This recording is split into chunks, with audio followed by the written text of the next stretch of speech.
Welcome. I would like to welcome you to another episode of the Unpopular Podcast. This is the man, the myth, the legend, Jalen Hunter. And if you would do me a favor, please subscribe to the YouTube channel. It will definitely mean a lot. I'm trying to get to 1,000 subscribers by my birthday. So even if you don't listen, don't watch, the subscription would help mightily. So I appreciate that. Last episode, I gave my all NBA teams, all three of them. I gave my all defensive team, and I gave my all rookie teams. This episode, I'm going to give my awards. The finalists for the awards were announced, and I'm going to tell you who I think is going to win the awards, and we'll have a discussion. I'm also going to preview just the first round of the NBA playoffs. I'm going to go through each series, tell which one what I'm going to happen, my predictions. I'm also going to talk about Julio Jones. Of course, we heard the story that Julio Jones is the Falcons are trying to trade him, and I'm going to give 5 landing spots where I think he should or could go. But let's start with the awards. Let's start. So the NBA, like I said, came out with their awards or award finalists. And there are a lot of people that may feel like they've gotten snubbed. A lot of people that maybe should have been in that didn't. We're not going to talk about that. We're just going to go through all the awards and who are the candidates, why they should or shouldn't win. We'll go that. Let's start with the coach of the year. So the 3 candidates is Quinn Snyder, the coach for the Utah Jazz, Tom Thibodeau, the coach of the New York Knicks, and Monty Williams, the coach of the Suns. Here's the thing. You know they're going to put Dan Quinn in because the Utah Jazz is the number 1 overall seed. You have Donovan Mitchell, you have Rudy Gobert, or Gobert, whatever you want to call him, or whatever his name is. But I respect Quinn Snyder being on this list. I just don't feel Quinn Snyder should win. So to me, it's really, and I just don't think he should win because Utah is a really good team. If you look at one of their players is as a candidate for the 6th man. One of their players is a candidate for the defensive player of the year. It's kind of hard for me to. You have a really good team now. Of course, all these teams, the Suns, the Knicks, all 3 of them are good. But I wouldn't give it to Quinn just because you're number 1 overall seed. I mean, Utah was good last year, so I'm gonna exclude Quinn from that. It's really between Tom Thibodeau and Monty Williams. Now, for the longest, man, I've been on the Monty Williams train. I mean, we saw what happened last year with. I mean, the Suns were so bad last year that they went 8-0 in the bubble and still didn't make the playoffs. I'm not saying they're horrible. I'm just saying that even going 8 straight in the bubble did not propel them to the playoffs. And I do want to attribute a lot of their success this year to Monty Williams and to Chris Paul. I'm not saying that it's all only them. And don't hear me say that the Suns were god awful without them. I mean, you still have Devin Booker was still good. You still had DeAndre Ayton. Like they had a team, but the leadership of Monty and the coaching of Monty Williams and the leadership of Chris Paul really, to me, galvanized them to where they are. And with Tom Thibodeau, man, again, and I said last episode I did where I was right and where I was wrong, and I had no idea the Knicks were going to be this good. Even with Julius Randle, even with Tom Thibodeau, even with getting Derrick Rose, I just didn't think they were going to be this good. And a lot of that, and I said, because you have a young team like that, you have Emmanuel quickly, you have a younger team, coaching definitely matters. So while Julius Randle and his emergence is hella important, I do want to shine a light on the fact that a lot of this is because of Tom Thibodeau. But I'm going to give, or my coach of the year is going to go to Monty Williams. It's going to go to Monty Williams, one, because I think that the Phoenix Suns are in the harder West. I mean, you got to go up against the Lakers, the Clippers, the Nuggets, Golden State. And who would have thought that a team that, even if you go 8-0 in the bubble, they still weren't good enough to make the play-in. Who would have thought that team would then be the second overall seed in the West? Even with a Chris Paul, even with a Devin Booker, I still didn't see them being second in the West. And I think a lot of that is because of Monty Williams. So while I wouldn't be mad if Tom Thibodeau, because again, the Knicks ain't been good since God knows how long. They've been in the playoffs since I think like 2012 or 13, like that, maybe 14. It's like, who would have thought that the Knicks, even with the Julius Randle and everything, who would have thought they'd be in the playoffs? So I wouldn't be upset if you gave it to Tom Thibodeau.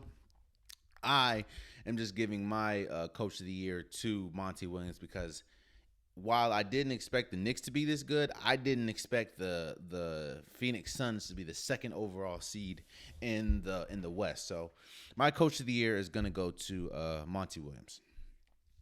Let's go sixth man of the year. Sixth man of the year, the candidates is Joe Ingles from Utah, Jordan Clarkson from Utah, and Derrick Rose. First and foremost, shouts out to Utah, man. Utah has two sixth man of the year. They have a coach of the year candidate. They have a defensive player of the year candidate. And of course, you got Donovan Mitchell, who has been, he's been out with injury, but when he does play, he's been playing out of his mind. Utah is an incredibly good team, especially this year. And I understand why you would put Joe Ingles. I think this year more than ever, the sixth man of the year is kind of down. I mean, it's down when two of the candidates of the sixth man of the year, and that was like that last year when you had Lou Williams and Montrezl Harrell. It's kind of down when two players from the same team are considered sixth man of the years for that position. However, that doesn't take away from what Jordan Clarkson has done with Joe Ingles or Derrick Rose. The reason why I'll probably give this award to Jordan Clarkson is because of the injury to Donovan Mitchell. I think that with Donovan Mitchell getting hurt and Jordan Clarkson are having the ultimate green light, Jordan Clarkson's offense has been very important for the Utah Jazz.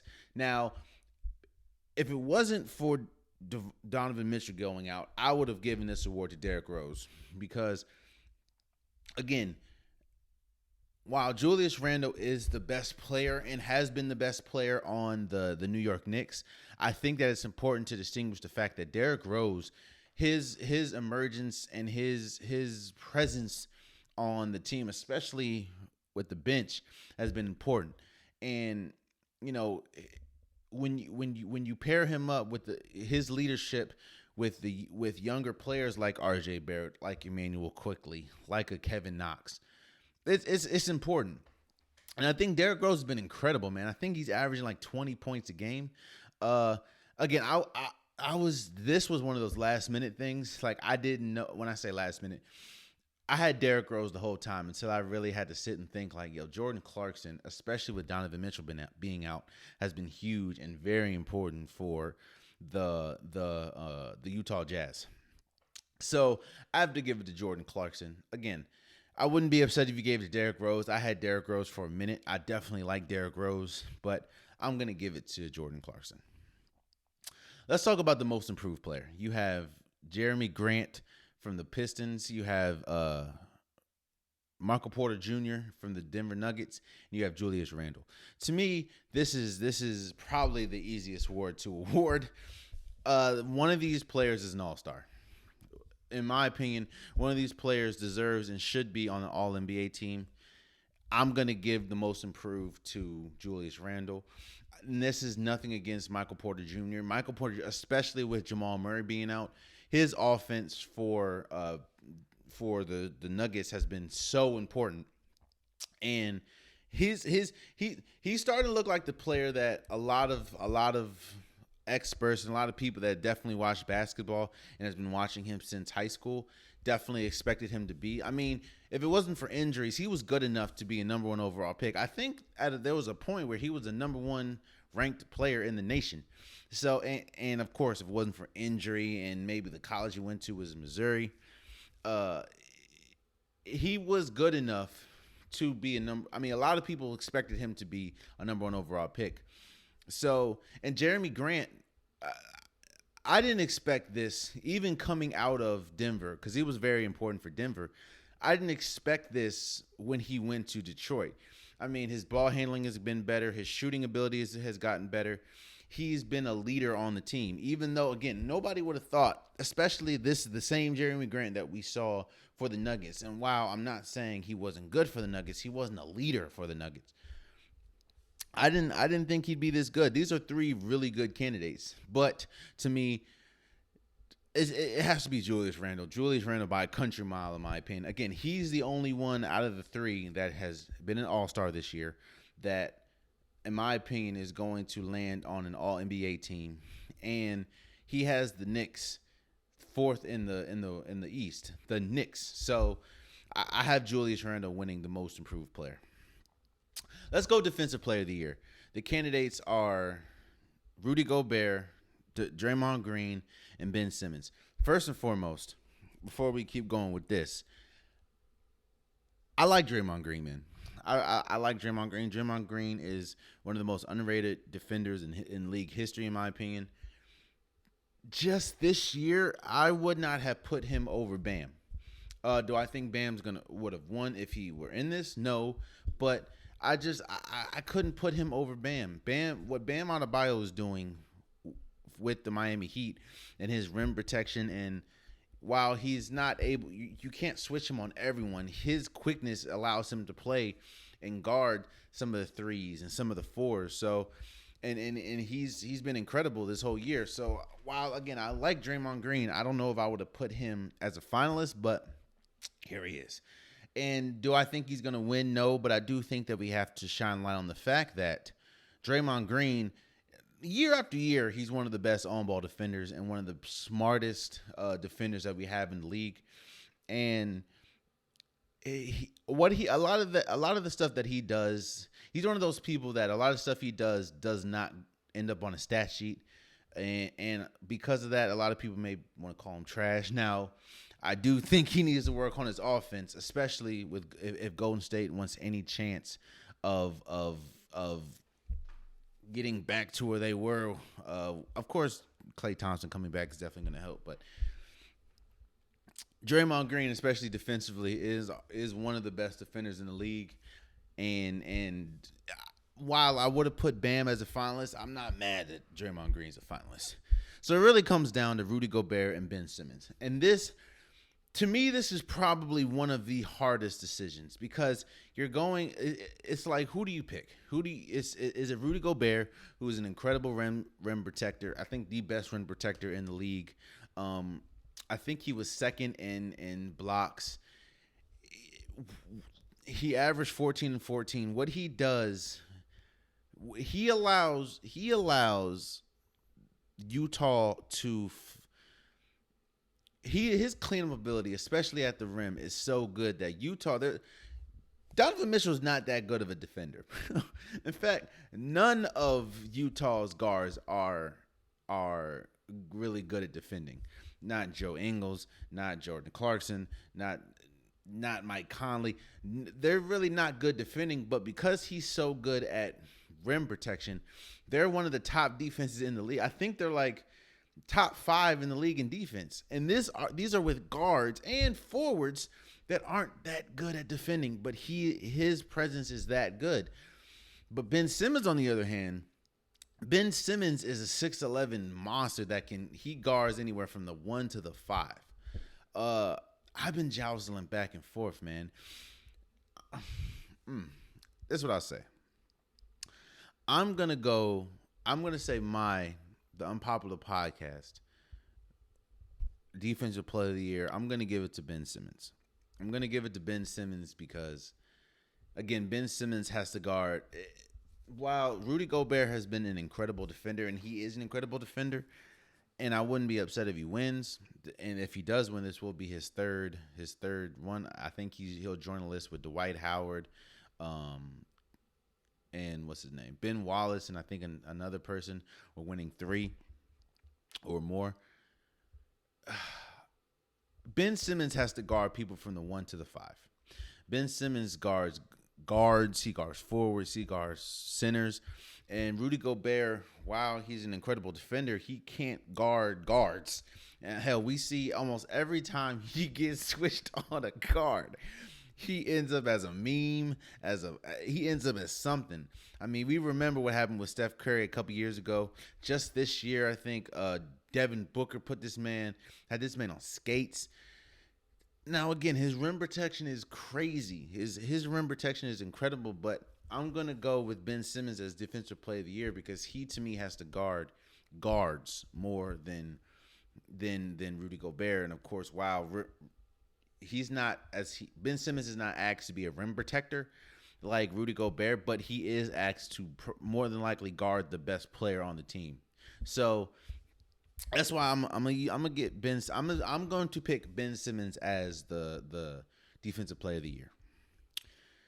Let's go over to Rookie of the Year. You got Tyrese Halliburton, you have Anthony Edwards, and you have LaMelo Ball. Now I talked about this, and shouts out to Couch Coach Live. They did their superlatives. They invited me on, which I definitely appreciate. So go check that out. I think that was Tuesday. Go check that out. Here's first and foremost, what Tyrese Halliburton has done with the Kings is incredible. I didn't see this coming at all, and unfortunately, his season was ended early due to injury. But I still don't think even if he would have finished, he would have won the defense or Rookie of the Year. But it is incredible that he is a top finalist because again, nobody would expect that, especially him coming out of college. Wow, I think he was good in college. I just didn't expect him to be a Rookie of the Year finalist and be this good this early. So, shouts out to Halliburton. It's really between Anthony Edwards and LaMelo Ball. Now, the media is going to say LaMelo Ball leaps and bounds. I don't believe so. Here's the thing. Yes, LaMelo Ball, majority of this season, in my opinion, was leading. And I said this when he went out. I said he has a gap between him and Anthony Edwards as the Rookie of the Year. But it wasn't a small gap. Because Anthony Edwards plays for the Minnesota Timberwolves, which doesn't get a lot of love, because he's not as flashy, even though we've seen multiple times where he's dunked on people. Anthony Edwards has had an incredible season. Now let's go back to the gap. While LaMelo Ball had a gap for the defense or Rookie of the Year, he didn't have a gap that was so sizable that because he went out with that injury and Anthony Edwards continued to rise and continued to play well, in my opinion, he closed the gap and ultimately overtook LaMelo Ball. Then LaMelo Ball came back and he played incredible. But the thing is, I think Anthony Edwards continued to play good as well. Anthony Edwards, before the season ended, Anthony Edwards had a couple 30-point games, like 3 out of 4 games he was 25 or up. I'm going to give my Rookie of the Year to Anthony Edwards. Even though I love LaMelo Ball is incredible. This is no shot to him. Because he was out and Anthony Edwards continued to rise and continued to play at a good level, and even with LaMelo Ball coming back and playing at a really good level, I just don't think that he didn't. I think Anthony Edwards did enough to continue or to stay above LaMelo Ball when we talk about Rookie of the Year. And while LaMelo Ball had an incredible season, I think his time being out definitely hurt him. So and that does not take away from anything that Anthony Edwards is doing. Anthony Edwards has been incredible. And while I don't think he would have won if LaMelo Ball didn't go out, I'm not going to just snuff at the fact that he was incredible all year. He was so good that this is his first year and he's the go-to player more than Karl Anthony Towns. So I have Anthony Edwards as my Rookie of the Year. Then we get to the final award, which is the MVP, Most Valuable Player. The finalists is Steph Curry, Joel Embiid, and Nikola Jokic. Let me first say this. If we're talking about No, I'm not. I've look. All of these players have a really good really good campaign.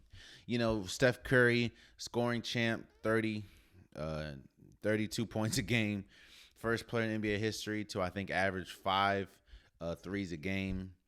He with a team that's mostly compiled of G League players due to injury from Klay Thompson, James Wiseman. He was able to take that team to the eighth seed in the playoffs. Now, I'm recording this in the afternoon on Tuesday, so I'm not 100% sure, and we'll talk about this a little bit in a minute when we talk about the playoff like predictions in the first round.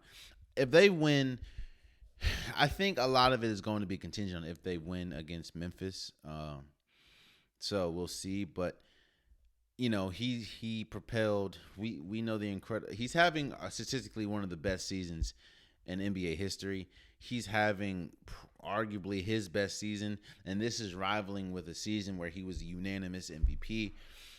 And that's Steph Curry, man. Steph Curry. I mean, we know. I mean, the other night he dropped, like, Steph Curry is probably the most exciting player in the league at this moment. I wouldn't. I mean, there's an argument right now if he's the best. Of course, there's a lot of players that you can put in there, but there's no question that he is the most exciting player. Then you go over to Joel Embiid. Joel Embiid and the 76ers, along with Ben Simmons, are the number one seed in the East. And I was one person. Doc Rivers, to me, could have been a finalist for Coach of the Year because I was one person that didn't think that the Joel Embiid and Ben Simmons were going to work. I mean, I thought we saw their ceiling together, and I was on the table saying one of them had to go. But what Doc Rivers has done and what Joel Embiid has done has propelled him to the number one seed in the East. And a lot of people think this could be the year to win it all. I mean, you have a big man that is a MVP candidate. You have Ben Simmons, who could win Defensive Player of the Year. Doc Rivers. You have good shooting in Seth Curry. You have other defenders like Matisse Thybulle. They have a lot of talent. And Joel Embiid is putting up numbers that we haven't seen since Shaq. And with that, that is a feat right there. So, it's definitely, I think he's averaging, I know he's averaging over 30. So, and Nikola Jokic, he's top 5 in the NBA in scoring, top 5 in rebounds, top 5 in assists.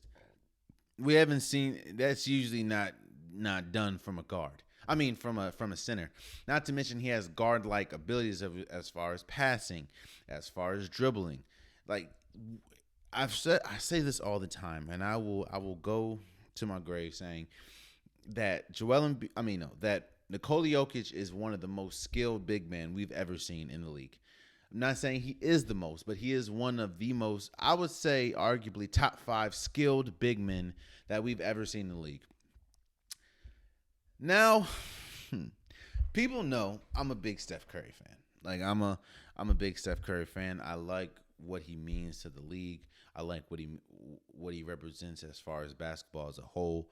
I think Steph Curry is, in my opinion, the second best point guard of all time. We can debate, leave in the comments. I don't mind talking about it. But here's why I'm going to give the MVP to Nikola Jokic.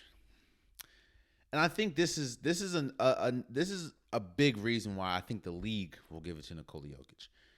Nikola Jokic is the only one out of the 3 that has played every game this year. And I don't think not only is he the only one that's played in every game this year, his second best player is out. Now, I understand that Steph Curry's second best player, which is Klay Thompson, is out. But Nikola Jokic's second best player, which is Jamal Murray, is out due to an injury. Nikola Jokic, out of the 3, are the only one that is top 5 in the league. Not top 5 on his team. Top 5 in the league in points. Top 5 in scoring. In rebounds. And top 5 in assists. And this is a center that we're talking about. Not to mention, like I said, he played every game. I think the league wants to. you kind of want to award somebody, especially when we've been talking about load management, talking about more more this season than ever. The huge increase in injuries due to the shrunken off season that we had. Nikola Jokic being available every game means something, and I think he's been, even though if we talk about excitement factor, Steph Curry would definitely win, and especially if we're talking about value, Steph Curry would be up there too. But I think Nikola Jokic has been incredible and very valuable to the Nuggets. Don't get that twisted. Nikola Jokic has been crazy valuable to the Nuggets, and because of that, I think Nikola Jokic will win the MVP. And I think he deserves the MVP. Again, not to mention he got the Denver Nuggets to the third overall seed, I believe, and this is even without Jamal Murray. And I think that helps him over Steph, because even though you're playing with a team pretty much full of G leaguers, and of course Andrew Wiggins and Draymond Green, you have gotten your team to the A seed. So I think the MVP will go to Nikola Jokic, and rightfully so. I think he's definitely cemented himself as one of the most skilled big men ever, and I mean he's the only one out of Steph Curry and Joel Embiid that's played all the games this year.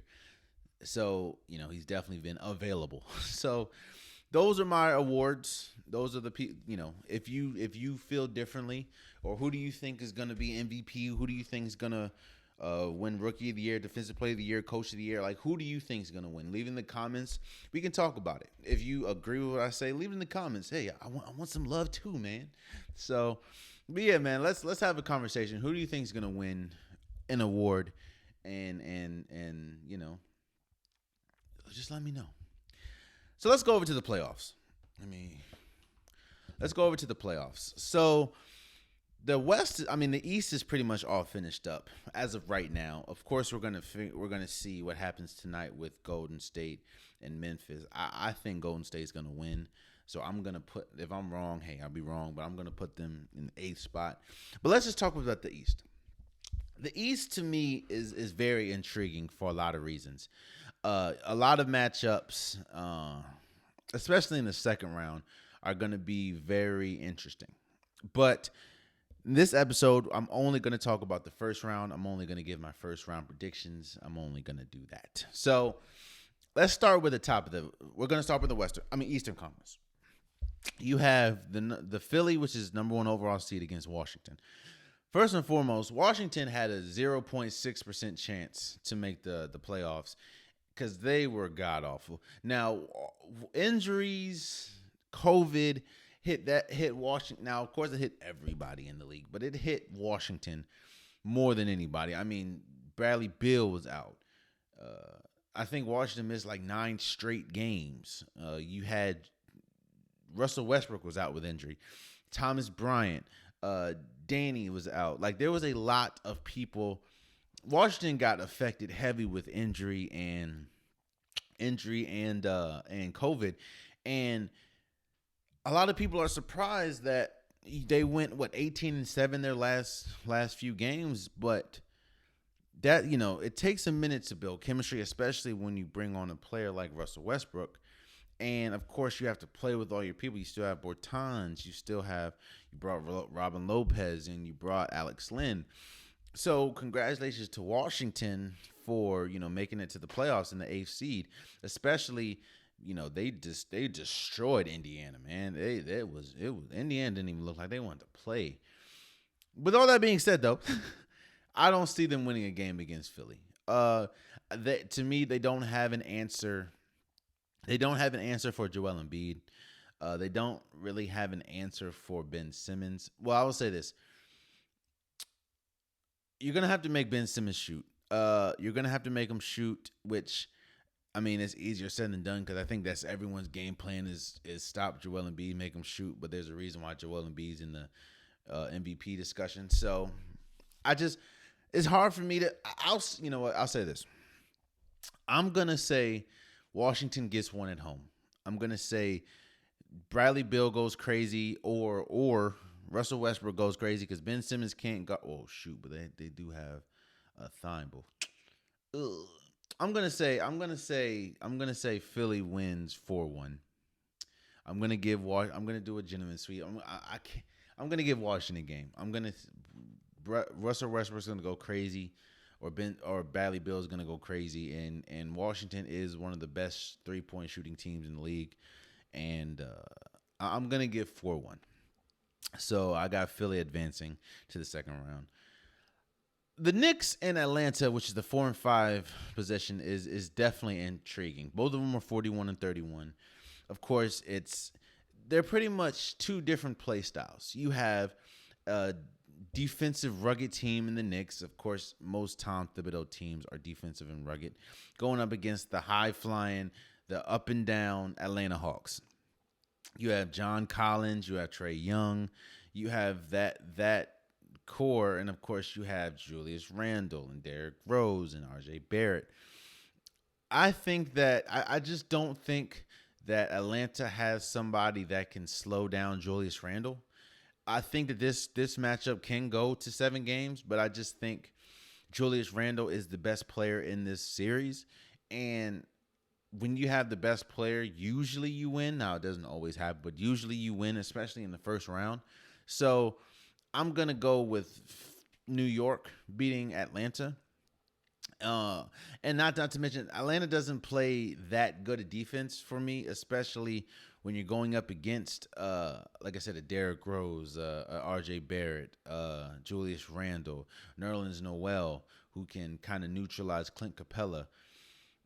I think it's going to be an interesting matchup, but I just don't. I think Julius Randle is the best player in the series, and that's going to be a tough series for Atlanta. So I think it's going to be a tough series for New York as well, because like I said, they're two different play styles. But I have New York winning in 6 or 7 games. Probably the most intriguing matchup in the Eastern Conference, the first round, is Milwaukee and Minnesota, Milwaukee and the Heat. Now, it's most intriguing, one, because of what happened last year. Of course, the Heat was the team that knocked out Milwaukee in the bubble playoffs. Of course, Giannis got hurt, but even still, I don't think they would have won even if Giannis was completely healthy. And Miami, they present a lot of problems, and they're a team that, I will say this. If you want a team that is perfectly built to stop Giannis and slow down the Bucks, it is the Miami Heat. You have Bam Adebayo. You have what's his name? You have Jimmy Butler. You have Tyler Euro, Duncan. Like they have a really good team, and a tall team at that. Even though you have Dragic, they have a pretty tall team. I'll say this though. I think Drew Holiday makes all the difference in this series. One thing that we saw last year is they had a tough time creating offense outside of Giannis Antetokounmpo and Chris Middleton, but we've seen that Chris Middleton can have his waves of talent. As far as one game he'll be incredible and he got 50. Next game is like, oh shoot, Chris Middleton only got 10 points. Like that's the Chris Middleton we're dealing with. He's an incredible player. He's been an all-star. He's good. It's just you don't know what you're going to get from him night after night. I think Drew Holiday being on there, which means it takes some pressure off of Giannis, takes some pressure off of Chris Middleton, takes some pressure off of Brook Lopez. I think that makes all the difference. I think Giannis is going to. And the thing about Miami, even though you have Tyler Hero, even though you have Duncan, even though you have some of the pieces that they have, they're not that good offensively. Some nights they can just destroy you from three. But other nights, they're really not good. Now, their calling card is defense, but they're not really that good offensively. Hell, Jimmy Butler, in my opinion, is a superstar, but he is not a great offensive player. I think he's a superstar from his defense and his intangibles. So I'm going to go with Milwaukee. I'm going to go with Milwaukee in probably 6 or 7 games. I think this is not a quick series for me because both teams are pretty evenly matched, even though one's a third seed and one's a sixth seed. I think these teams are pretty evenly matched. But I think that Giannis is the best player, and I think the addition of Drew Holiday definitely would have made a difference last year, and I think it's going to make a difference this year. So I have Milwaukee beating Miami, and I'll probably say 6 or 7 games. Then you have Brooklyn and Boston. Now, this is very intriguing as far as Kevin Durant, Kyrie, and James Harden against Jason Tatum. And as we've seen, Jason Tatum he just had 50 the other night against Washington. He can go for 50 easy. The problem is, though, that's about it. Boston has incredibly underachieved this entire year. There should be no reason why the roster that Boston had, there should be no reason they should have been in the playing game or playing tournament, but I digress. They were there. While Jason Tatum and Jason Tatum is probably their best, is their best player and can have a good game. I don't see them matching the firepower that is Brooklyn. Even though Brooklyn doesn't play that good a defense, Brooklyn's problem is defending the paint and really defending like taller players. The problem is when your taller players, Tristan Thompson, that's not putting fear in anybody. So I have this being a really quick series. I probably have this 5 games. I think one game Jason Tatum's going to put them on their back or something like that and maybe get a 40 bird or 50 bird, but I don't see this game. Boston's incredibly underachieved. Now, a lot of that is due to injury. Kemba Walker did miss a lot of time. Jaylen Brown is out for the season now. Marcus Smart missed a lot of time. But even with all that, I just don't see them, or let me say this. Where they are now, I don't see them beating Brooklyn more than maybe once. Because, nah. So I have Brooklyn beating Boston probably in 5 games. I'll give Jason Tatum a game. Let's go to the Western Conference. Now, again, as I'm recording, I'm not 100% sure if Golden State is going to beat Memphis in the play-in, but I'm going to assume they do. So if I'm wrong, hey, I apologize to Memphis. I apologize to the listeners. It is what it is. I'm going to say Utah against Golden State. I think this is very intriguing because you're getting Donovan Mitchell back. Which he's been out with an ankle injury. However, you're going up against the pretty much the best player right now in the league as far as being hot, and that's Steph Curry. I am not going to go and say that this is going to be upset because I don't think it is. I think that Utah, there's a reason why they're the number 1 overall seed. They're top 10 in offense and top 10 in defense. But I will say that this is going to go 6 games. I have Utah winning probably 4-2 because I think Utah is going to find ain't nobody stopping Curry, but you're going to have to make, the others, I guess. And when you have to depend on Andrew Wiggins, Toscano Anderson, a Jordan Poole, a Draymond Green, I don't know if especially offensively, I don't know if they'll be able to do that. Now, if they play defense like they played against the Lakers the other day, they can definitely win this series. But I'm going to say this is going to go 6 games. But I'm going to pick Utah over Golden State. You have the 4-5 matchup, which is the Clippers and Dallas. This is a rematch of first round last year in the bubble. I think that these teams are drastically different as far as dynamic, as far as how they were last year, this year. Even though Kawhi Leonard is a great defender, even though Paul George is a good defender, I don't think that they'll be able to slow down Luka. However, it's really pretty much Luka and everything. Porzingis has been good, but it's kind of been up and down, and I just don't think they don't have anybody that can stop Paul George or Kawhi Leonard. So I think that the Clippers are going to win probably in 6 games. So I have the Clippers winning in 6. Then you have Denver and Portland. I don't think Portland has no. I think this is when you're going to start to see the absence of of Jamal Murray. I don't think Portland, because Portland doesn't have to guard a Jamal Murray. I think that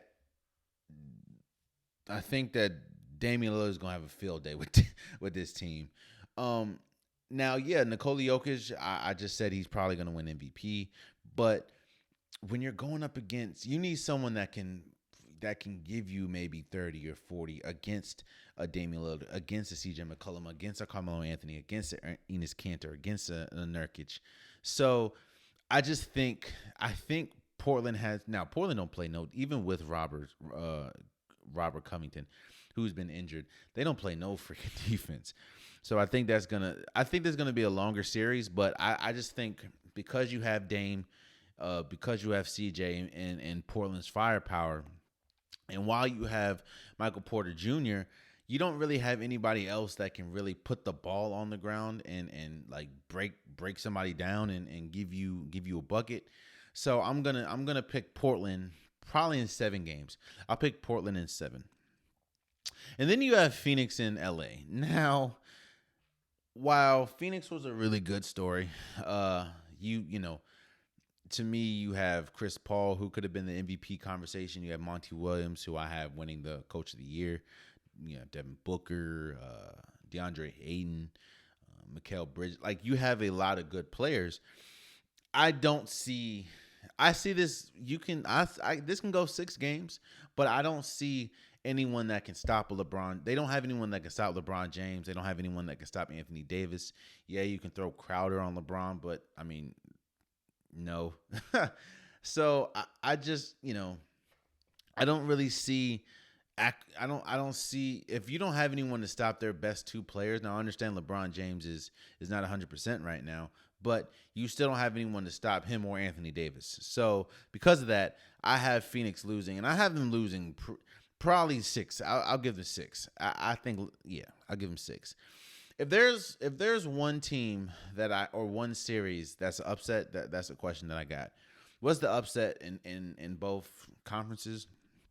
I can see Miami beating Milwaukee. I can see that. I can see Jimmy Butler, them walling up Giannis.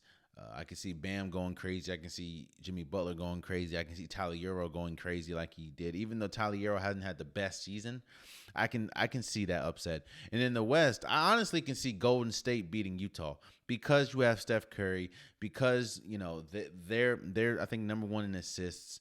They can beat Utah. Now, will it? I don't know, but those are the 2 upsets that I can see. So when the second round comes, I'm going to do predictions of the second round and so on and so forth. But those are my predictions of the first round. Let me know how you feel. Let me know what you think.